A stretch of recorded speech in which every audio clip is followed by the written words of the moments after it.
पापा, आपने कहा था ना इससे शादी करनी हो बता देना। ये दोनों हैं। अच्छा अच्छा, तो ये दोनों वही हैं।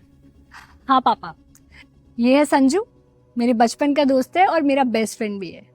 और ये है दुष्यंत, हम दोनों साथ में एक ही ऑफिस में जॉब करते हैं। और रिसेंटली इसने भी मुझे प्रपोज किया है शादी के लिए। बट मैं कंफ्यूज हूँ, क्योंकि शादी का डिसीजन तो पूरे लाइफ लॉन्ग के लिए होता है।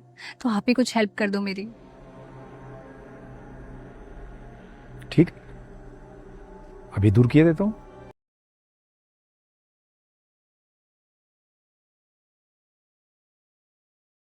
पापा ये क्या किया आपने? अंकल, ये क्या बदतमीजी है, आपने मुझे थप्पड़ क्यों मारा? अगर मुझसे कोई गलती हुई तो मुझे बताओ। ऐसे बेवजह थप्पड़ मारना कहाँ तक ठीक है? आप रिया के पापा हो और मुझसे एज में बड़े हो, मैं आपकी रिस्पेक्ट करता हूँ, लेकिन ऐसे बेवजह थप्पड़ मैं बिल्कुल बर्दाश्त नहीं करूँगा। अरे भाई क्या हो गया, बड़े हैं, अब थप्पड़ मारा है तो कुछ हमारी गलती रही होगी। और अंकल मुझे बिल्कुल बुरा नहीं लगा, आपका हक बनता है मुझ पर। मैं इसकी तरह आपसे सवाल करके बदतमीजी नहीं करूँगा।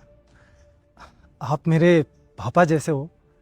पापा जैसे हैं, लेकिन आज तक मेरे पापा ने भी मुझे बेवजह थप्पड़ नहीं मारा। पापा आप इधर आइए मेरे साथ। तुम्हें ये लग रहा होगा कि पापा ने ऐसा क्यों किया? हाँ पापा, मैं इन दोनों को आपसे मिलवाने लाई थी और आपने आते ही इनमें थप्पड़ मार दिया। बेटी, तुम्ही ने तो कहा था कि दो लड़कों के कारण तुम्हें कंफ्यूजन हो रहा है कि इन दोनों में से मैं शादी किससे करूं। तो ऐसा मैंने इसलिए किया ताकि तुम्हें ये समझ आ जाए कि इनमें से किससे शादी करनी है। अच्छा, आप समझी मैं, मतलब दुष्यंत मेरे लिए ठीक है। वो कैसे?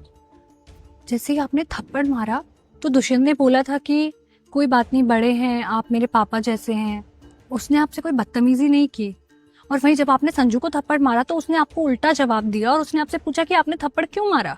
तो इसका मतलब दुष्यंत मेरे लिए ठीक है। नहीं, तुम गलत हो। कैसे? वो ऐसे कि दुष्यंत ने हमारे सामने अच्छा बनने की कोशिश की।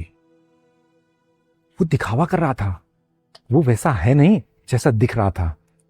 तभी तो वो बोला कि आप मेरे पापा जैसे हो, मुझे एक और थप्पड़ मार सकते हो। और संजू ने, जैसे ही मैंने संजू को थप्पड़ मारा तो उसने अपना नेचुरल रिएक्शन दिया। उसने दिखावा नहीं किया, न उसने अच्छा बनने की कोशिश की। क्योंकि उसकी कोई गलती नहीं थी तो उसने मुझसे यही कहा कि आप ऐसे बिना गलती के मुझे थप्पड़ कैसे मार सकते हो, और यदि मेरी गलती है तो मुझे मेरी गलती बताइए। देखो बेटा,